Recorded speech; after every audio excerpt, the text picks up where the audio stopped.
আছে এই বাচ্চাগুলা দেখেন কোনো অসুস্থতার কারণে মারা যায় নাই, অন্য কোনো কারণে মারা যায়, ক্যান্ডেলিংয়ের কারণে এই এত সুন্দর সুন্দর বড় বড় বাচ্চাগুলো মারা যায়।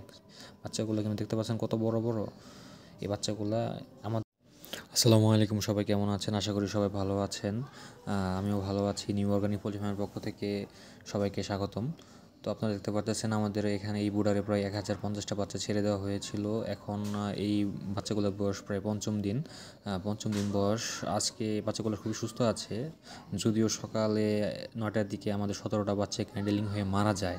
আসলে কী কারণে মারা যায় সেই বিষয়টা আপনাদের জানাচ্ছি। আমরা যখন সকালে দেখি যে আপনার লিটারটা ভিজে গেছে এবং পানি নাই, তো আব্বুকে বললাম যে যাও তোমার লিটারের জন্য কিছু তুষ আনো, আর আমরা এতক্ষণ পানি দিই। তো আমরা যতক্ষণ পানি দিতেছিলাম উপরের যে পর্দাগুলো ছিল এই পর্দাগুলো আমরা তুলে দেওয়ার কারণে তাপগুলো রিলিজ হয়ে যায়, তাপগুলো আর আটকে থাকে না, তাপগুলো বাইরে চলে যায়। এই বাইরে চলে যাওয়ার কারণে আপনার বাচ্চাদের এমনি শীত লাগতেছিল।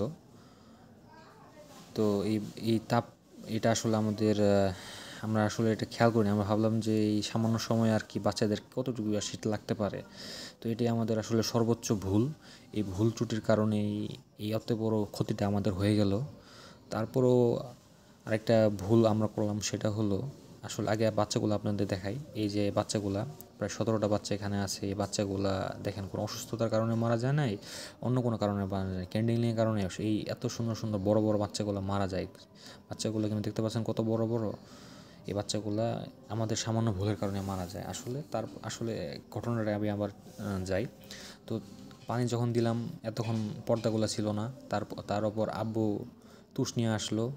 তুষ যখন নিয়ে আসলো তখন আমরা কি করলাম, বুডার ঘরটা অফ করে তুষগুলো নামাতে আমাদের 5 মিনিট সময় লাগে। এই 5 মিনিট সময়ের কারণে আপনার চিটগাটের নিচে যায় সেরা বাচ্চাগুলো ক্যান্ডেলিং হয় যায় দেখি সরায় দেখি 17টা বাচ্চা মারা গেছে, প্রায় 20টার মতো বাচ্চা আত্মরা হয়ে গেছে। তো বাচ্চাগুলো যেগুলো আত্মরা ছিল সেগুলো বাইরে নিয়ে গেলাম, সেগুলো সুস্থ করার পরে আবার ভিতরে দিলাম। আসলে কী বলবো ভাই, বলার কোনো ভাষা নাই। এই ক্যান্ডেলিংয়ের কারণে এই সামান্য 5 মিনিট পর্দাটা না দেওয়ার কারণে শীতের দিন এমনি শৈত্যপ্রবাহ, তার কারণে এই বাচ্চাগুলা বিনা তাপে ক্যান্ডেলিং হইয়া পর্দাগুলো না দেওয়ার কারণে আমাদের 17টা বাচ্চা লস হলো। যাই হোক, আমাদের হয়েছে, আপনাদের যেন না হয় সেই বিষয়ে সবাই খেয়াল রাখবেন। আর আমার ইনফরমেশনগুলো যদি আপনাদের কাজে লাগে অবশ্যই কাজে লাগাবেন। আর যদি অবশ্যই আপনাদের কাজ হয় আমাদের জন্য দোয়া রাখবেন। আর লিটারগুলো আমরা খুবই মোটা করে দিয়েছি যেহেতু শীতের দিন। তো সবাই আমাদের জন্য দোয়া রাখবেন, আমরা যেন ভালোভাবে খামারটা চালাইতে পারি। আল্লাহ হাফেজ।